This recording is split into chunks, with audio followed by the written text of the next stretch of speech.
In the high-stakes world of music and entertainment, certain truths have always been hiding in plain sight. People had to have known what Diddy was doing, how he was abusing his power, how he was exploiting the young, the vulnerable.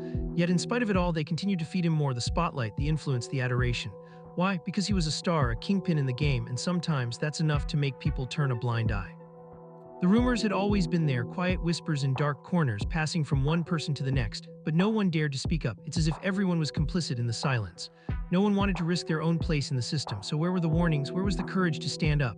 And if Sean Combs happens to watch this documentary, this final damning exposé, how will he respond? Will he be unfazed, brushing it off with a cocky smirk, or will he for once let the weight of it all hit him? Will he say, "Wow, this is incredible, I can't believe it's all out there now"? Or will he feel a wave of regret, knowing deep down that this is just the beginning of the most tragic chapter of his life? He knows the truth. He's lived it, and now it's being written for all to see.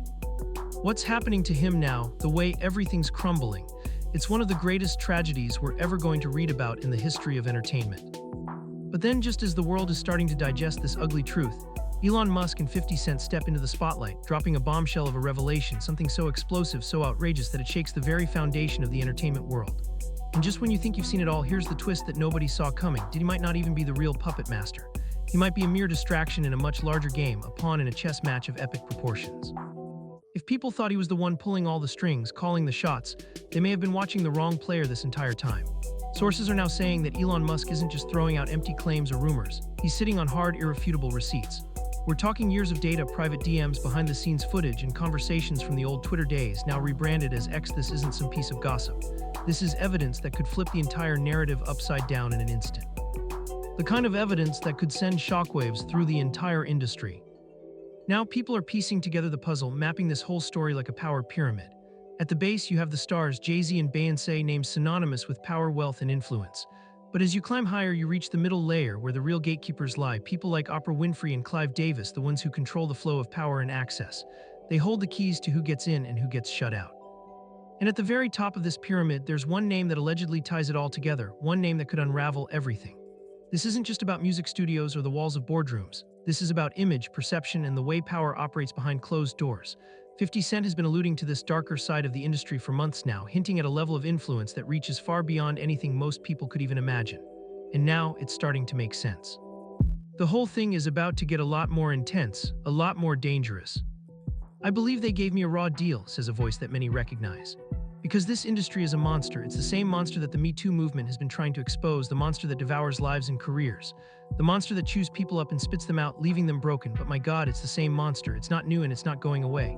When I quit my show, all my friends were like, "Forget them, Dave, just go take Chappelle's show to another network." And I thought about it, I really did, but you know what? It's like asking a slave to leave one plantation and go to another. The new master might be nicer, but you're still a slave. I was trapped in a system, the same system that controls everything. And you know what? I even thought about coming back to do another Chappelle's show. But the truth is, I realized something. There's no escaping the system. It's built to keep you inside. No matter how far you run, no matter how much you achieve, it always finds a way to bring you back in. Before we dive deeper into this tangled web, let's get one thing straight. The Diddy situation is no longer just about hip-hop. It's no longer a music story. It's a story of power, manipulation, and control that touches every corner of the entertainment world and even beyond. What began as an isolated scandal has now evolved into a full-blown examination of the machinery behind the machine. This is about much more than a rapper or a producer. This is about an entire system designed to protect the untouchable, to shield those who sit at the top from facing consequences. The truth, it's far more disturbing than anyone imagined. And just when you thought it couldn't get any crazier, 50 Cent steps in with his explosive documentary, The Reckoning. No one else had the courage to tell this story the way 50 Cent did.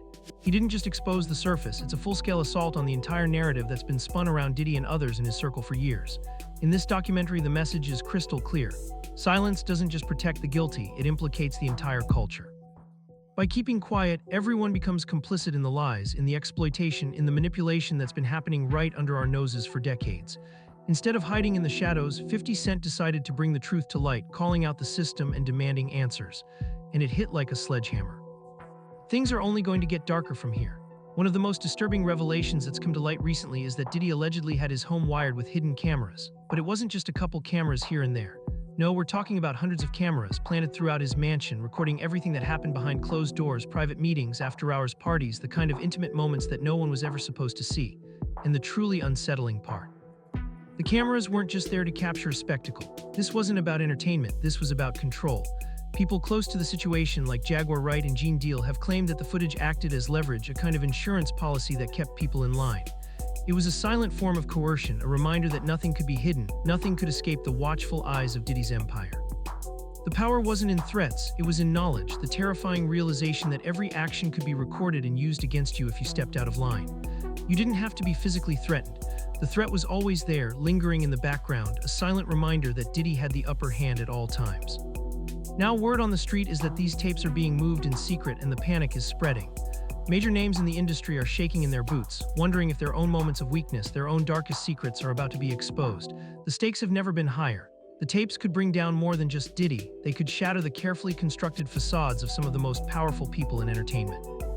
If they ever surface, it won't just be a scandal, it will be a reckoning, one that threatens to bring the entire system crashing down. Enter Elon Musk. You may be wondering, what does Elon Musk have to do with all of this? Here's the twist. Elon is no stranger to the power structures that hold sway in the world. He owns X, formerly known as Twitter, a platform that holds years of private conversations, DMs, texts, emails, and behind-the-scenes exchanges between some of the world's most powerful individuals, from celebrities to politicians. When Elon sat down with Joe Rogan, it wasn't just another celebrity interview. It was a revelation. Elon spoke candidly about the massive divide between what people say in public and what they say behind closed doors, exposing the vast gap between their public personas and their private realities. It's the difference between the polished image they sell the world and the hidden truths they try to bury. And when he made that revelation, the world started to take notice. What he had uncovered was more than just celebrity gossip. It was proof that there were deeper, darker forces at play in the world of power, and no one was safe from the fallout. Now the question becomes, how did Elon get his hands on footage of Diddy? Most journalists would never disclose their sources when it comes to something this dangerous, this potentially explosive. So how did Elon manage to obtain such high-stakes evidence? And more importantly, does Diddy even know this footage exists? Does he understand that this might be the first time he and his legal team are even aware that these tapes are about to be unleashed to the world? If those tapes ever hit the public eye, it will be the first time anyone gets a glimpse behind the curtain of Diddy's world, and it could change everything. But Elon didn't stop there. He took the conversation a step further, bringing up Jennifer Lopez not to stir up political debate but as a key part of the puzzle. He posed the question, if people were that close to Diddy back then, where was the warning, where was the alarm when things started to look off? And that's when it hit like a bombshell. The truth is, there was no alarm, there was no one stepping up to say, this is wrong. The silence spoke volumes. And that silence set the internet on fire. It opened up a question that no one had the guts to ask: why did people sin? I quiet, was it loyalty, was it fear? Or was it something darker? Was it about protecting their own interests, about maintaining their position in the game no matter what the cost? Because the fact remains, if you stayed silent in that circle, you were complicit.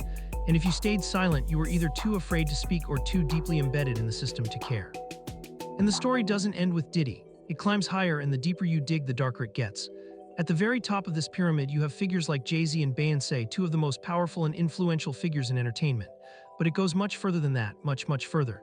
Dream Hampton, a key player in the R. Kelly documentary, has been allegedly financed and run by Sean Jay-Z Carter.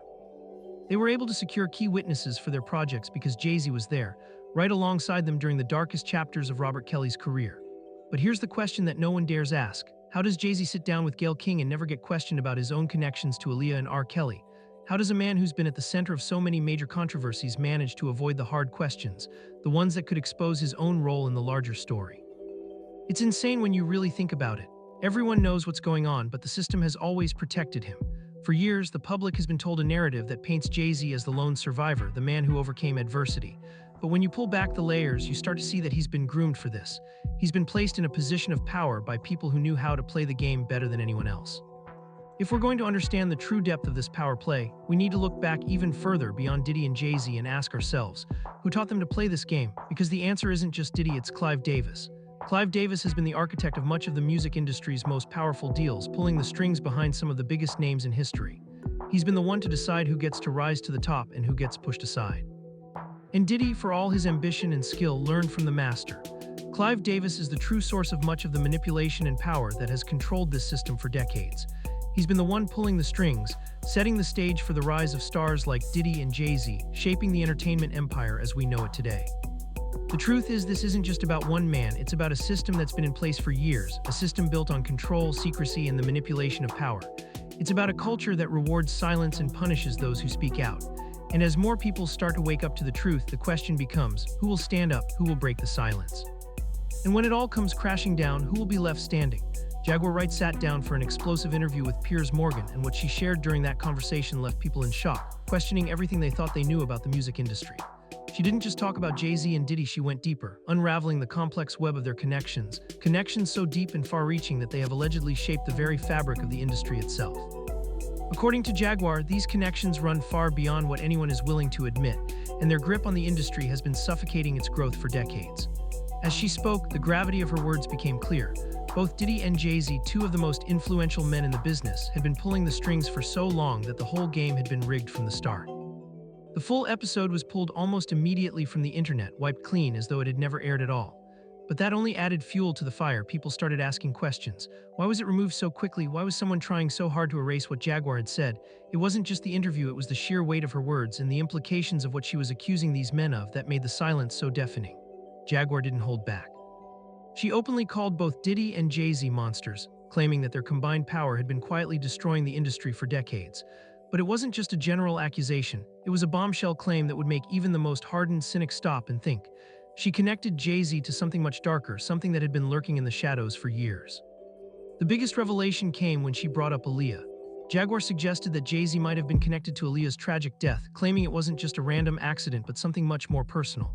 She went further, claiming that her death may have been tied to who might have benefited from her passing.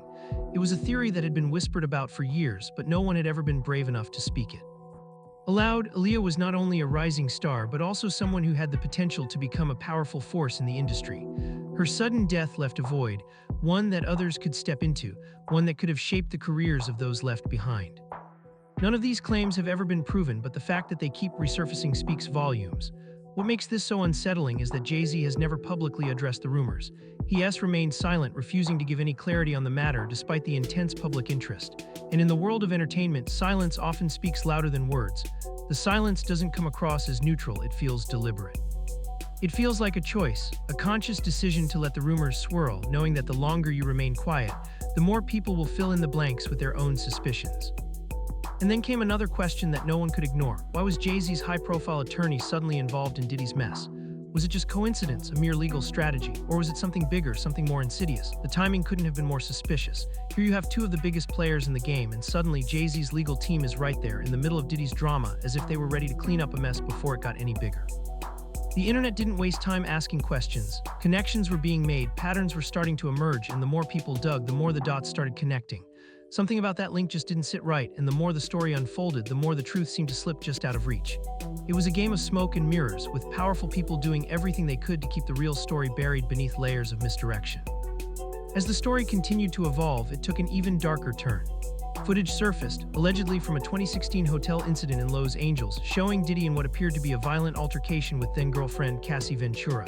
The lawsuit Cassie filed, now settled, claimed that Diddy had physically assaulted her, punching her in a drunken rage when she tried to leave. The footage, if it's to be believed, shows Diddy chasing Cassie down a hotel hallway, throwing her to the ground and kicking her repeatedly. This wasn't just another drunken spat, it was a calculated act of violence, and the theory around it is chilling. If this footage ever saw the light of day, the ripple effect would be catastrophic. It would shine a harsh, unforgiving light on the behavior of some of the biggest figures in the industry, exposing what had long been kept hidden. The theory surrounding the video is both simple and dangerously complex. Control the narrative before more names get dragged into the light. If Diddy decides to speak, insiders claim that a whole lineup of powerful people could go down with him. There are people in high places, people with too much to lose, and if their involvement in these unspeakable acts is ever fully exposed, it could tear apart the carefully constructed world of fame and fortune they've built. Diddy might be the face of this scandal, but the reality is that there are far bigger players behind the scenes, players who have been orchestrating this game for years. That's why the conversation keeps circling back to Jay-Z's rise. You can't talk about his success without mentioning Big L. Big L was more than just a talented rapper. He was instrumental in helping Jay-Z connect with Dame Dash, and together they set up crucial negotiations that could have forever changed the course of their careers. But just days after those talks began, tragedy struck. Big L was killed in a drive-by shooting in Harlem. The case remains unsolved to this day. While the official narrative is that it was just another act of senseless violence, others have suggested that there might be more to the story. Jaguar Wright, along with a number of others, has hinted that Big L's death may not have been a random act at all. It could have been part of a much larger, darker pattern, a series of untimely, mysterious deaths that seem to clear the path for certain people to rise to the top. These deaths don't just remove obstacles, they create opportunities, leaving behind a vacuum that can be filled by the next person in line. Big L's death, like so many others, could have been a tragedy with far-reaching consequences, a tragedy that ultimately served the interests of the powerful. As the pieces of this puzzle fall into place, it becomes clear that the real story isn't just about one man's rise to fame, it's about the system that enabled it. It's about the lives that were lost, the careers that were destroyed, and the people who've been swept up in the tide of a world that only rewards silence and complicity. This isn't just a tale of betrayal and violence, it's a tale of power, raw, unrelenting power, and the lengths people will go to in order to keep that power intact. And as the story unfolds, one thing becomes clear. The truth is much darker than anyone could have imagined.